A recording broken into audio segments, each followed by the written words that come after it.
On side number 1 of this record, I've explained the strangest secret in the world and how it works. Now, on this side, I want to explain how you can prove to yourself the enormous returns possible in your own life by putting this secret to a practical test. I want you to make a test that will last 30 days. Now, it isn't going to be easy. If you'll give it a good try, it will completely change your life for the better. Back in the 17th century, Sir Isaac Newton, the English mathematician and natural philosopher, gave us some natural laws of physics which apply as much to human beings as they do to the movement of bodies in the universe. Now, one of these laws is that for every action, there is an equal and opposite reaction. Simply stated, as it applies to you and me, it means we can achieve nothing without paying the price. The results of your 30-day experiment will be in direct proportion to the effort you put forth. To be a doctor, you must pay the price of long years of difficult study. To be successful in selling, and remember that each of us succeeds to the extent of his ability to sell, selling our families on our ideas, selling education in schools, selling our children on the advantages of living the good and honest life, selling our associates and employees on the importance of being exceptional people, to, of course, the profession of selling itself. But to be successful in selling our way to the good life, we must be willing to pay the price. Now, what is that price? Well, it's many things. First, it's understanding emotionally, as well as intellectually, that we literally become what we think about, that we must control our thoughts if we're to control our lives. It's understanding fully that, as ye sow, so shall ye reap. Secondly, it's cutting away all the fetters from the mind and permitting it to soar as it was divinely designed to do. It's the realization that your limitations are self-imposed, and that the opportunities for you today are enormous beyond belief. It's rising above narrow-minded pettiness and prejudice. Thirdly, to use all your courage to force yourself to think positively on your own problem, to set a definite and clearly defined goal for yourself, to let your marvelous mind think about your goal from all possible angles, to let your imagination speculate freely upon many different possible solutions, to refuse to believe there are any circumstances sufficiently strong to defeat you in the accomplishment of your purpose, to act promptly and decisively when your course is clear, and to keep constantly aware of the fact that you are, at this moment, standing in the middle of your own acre of diamonds, as Russell Conwell used to point out. Fourth, save at least 10% of what you earn. It's also remembering that no matter what your present job, it has enormous possibilities if you're willing to pay the price. Now let's just go over the important points in the price each of us must pay to achieve the wonderful life that can be ours. It is, of course, worth any price. 1. You will become what you think about. 2. Remember the word imagination. Let your mind soar. 3. Courage. Concentrate on your goal every day. 4. Save 10% of what you earn. And action. Ideas are worthless unless we act on them.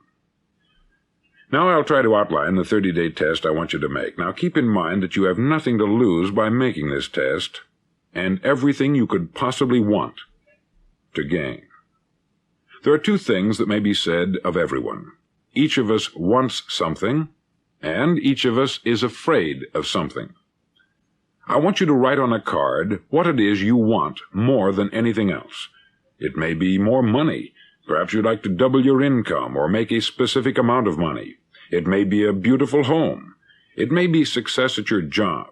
It may be a particular position in life. It could be a more harmonious family. Each of us wants something.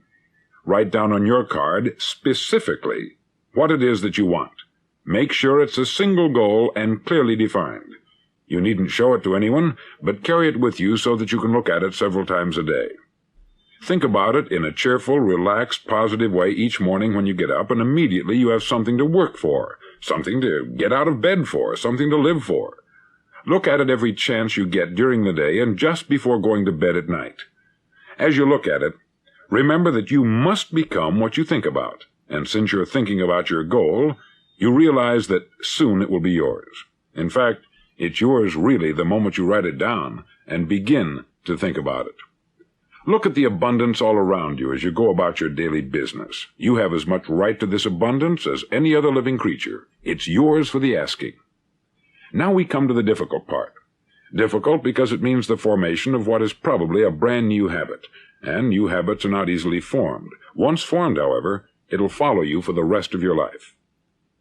Stop thinking about what it is you fear.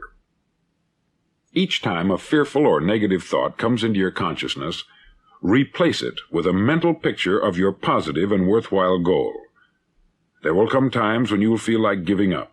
It's easier for a human being to think negatively than positively. That's why only 5% is successful. You must begin now to place yourself in that group. For 30 days, you must take control of your mind. It will think only about what you permit it to think. Each day for this 30-day test, do more than you have to do. In addition to maintaining a cheerful, positive outlook, give of yourself more than you've ever done before. Do this knowing that your returns in life must be in direct proportion to what you give. The moment you decide on a goal to work toward, you're immediately a successful person. You're then in that rare and successful category of people who know where they're going. Out of every 100 people, you belong to the top 5. Don't concern yourself too much with how you're going to achieve your goal. Leave that completely to a power greater than yourself. All you have to do is know where you're going. The answers will come to you of their own accord. Remember these words from the Sermon on the Mount, and remember them well. Keep them constantly before you this month of your test. Ask, and it shall be given you. Seek, and ye shall find. Knock, and it shall be opened unto you. For every one that asketh receiveth, and he that seeketh findeth, and to him that knocketh it shall be opened. It's as marvelous and as simple as that. In fact, it's so simple that in our seemingly complicated world it's difficult for an adult to understand that all he needs is a purpose and faith. For 30 days, do your best. If you're a salesman, go at it as you've never done before, not in hectic fashion, but with the calm, cheerful assurance that time well spent will give you the abundance in return you deserve and want. If you're a homemaker, devote your 30-day test to complete giving of yourself, without thinking about receiving anything in return, and you will be amazed at the difference it makes in your life. No matter what your job, do it as you've never done it before for 30 days, and if you've kept your goal before you every day, you'll wonder and marvel at this new life you've found. Dorothea Brand, outstanding editor and writer, discovered it for herself and tells about it in her fine book, Wake Up and Live. Her entire philosophy is reduced to the words, act as though it were impossible to fail. She made her own test, with sincerity and faith, and her entire life was changed to one of overwhelming success. Now you make your test for 30 full days. Don't start your test until you've made up your mind to stick with it. You see, by being persistent, you're demonstrating faith. Persistence is simply another word for faith. If you didn't have faith, you would never persist.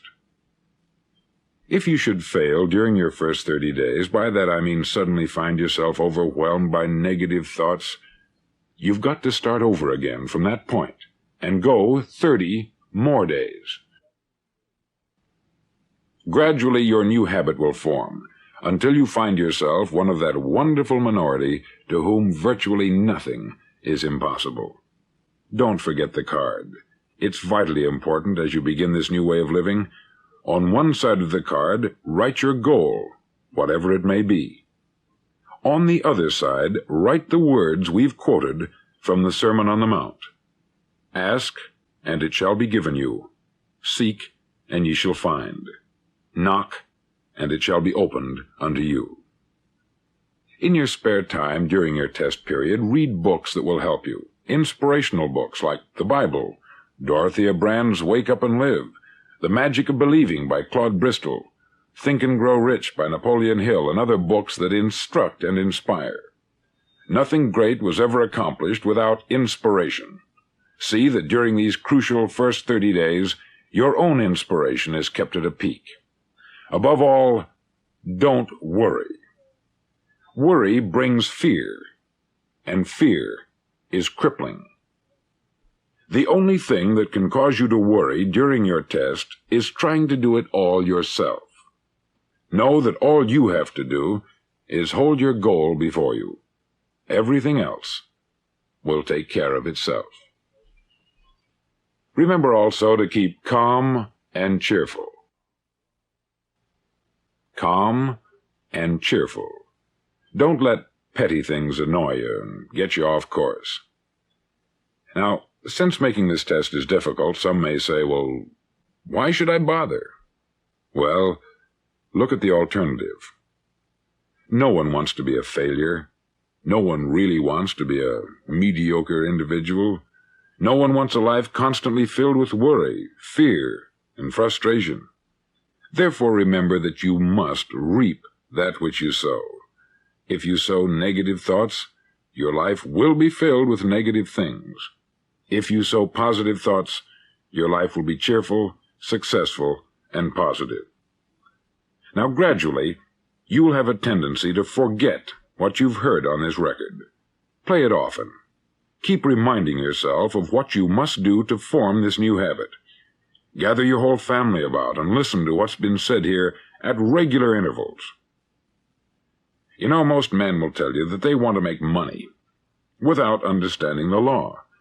The only people who make money work in the mint.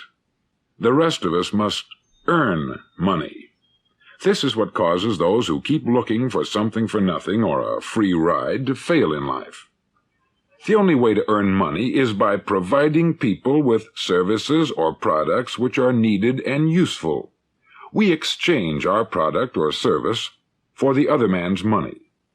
Therefore, the law is that our financial return will be in direct proportion to our service. Success is not the result of making money.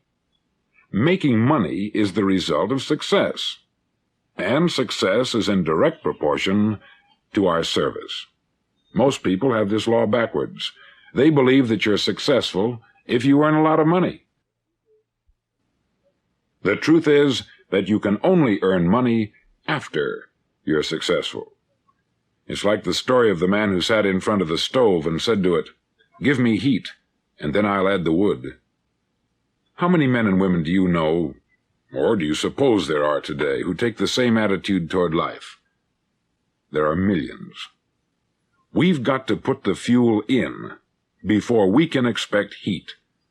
Likewise, we've got to be of service first before we can expect money. Don't concern yourself with the money. Be of service. Build, work, dream, create. Do this, and you'll find there's no limit to the prosperity and abundance that will come to you. Prosperity is founded upon a law of mutual exchange. Any person who contributes to prosperity must prosper in turn himself. Sometimes the return will not come from those you serve, but it must come to you from someplace, for that is the law. For every action, there is an equal and opposite reaction.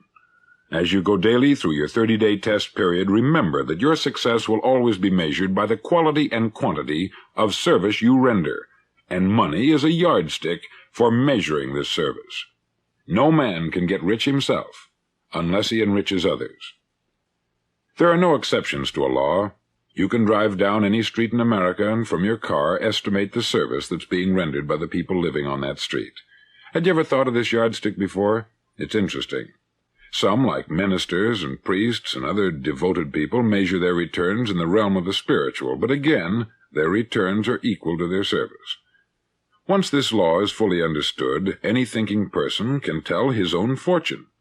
If he wants more, he must be of more service to those from whom he receives his return. If he wants less, he has only to reduce this service. This is the price you must pay for what you want. If you believe you can enrich yourself by deluding others, you can only end by deluding yourself. It may take some time, but just as surely as you breathe, you'll get back what you put out. Don't ever make the mistake of thinking you can avert this. It's impossible. The prisons and the streets where the lonely walk are filled with people who tried to make new laws just for themselves. We may avoid the laws of man, but there are greater laws that cannot be broken.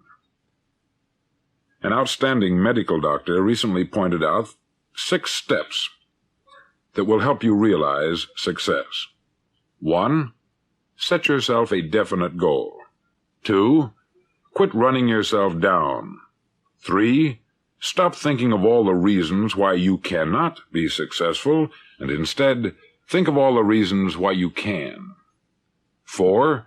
Trace your attitudes back through your childhood and try to discover where you first got the idea you couldn't be a success, if that's the way you've been thinking. 5. Change the image you have of yourself by writing out a description of the person you would like to be. And 6. Act the part of the successful person you have decided to become. The doctor who wrote those words is a noted West Coast psychiatrist, David Harold Fink, M.D. Do what all the experts since the dawn of recorded history have told you you must do. Pay the price by becoming the person you want to become. It's not nearly as difficult as living unsuccessfully. Make your 30-day test. Then repeat it. Then repeat it again. Each time it will become more a part of you until you'll wonder how you could ever have lived any other way. Live this new way, and the floodgates of abundance will open and pour over you more riches than you may have dreamed existed. Money? Yes, lots of it. But what's more important, you'll have peace. You'll be in that wonderful minority who lead calm, cheerful, successful lives. Start today. You have nothing to lose, but you have a life to win.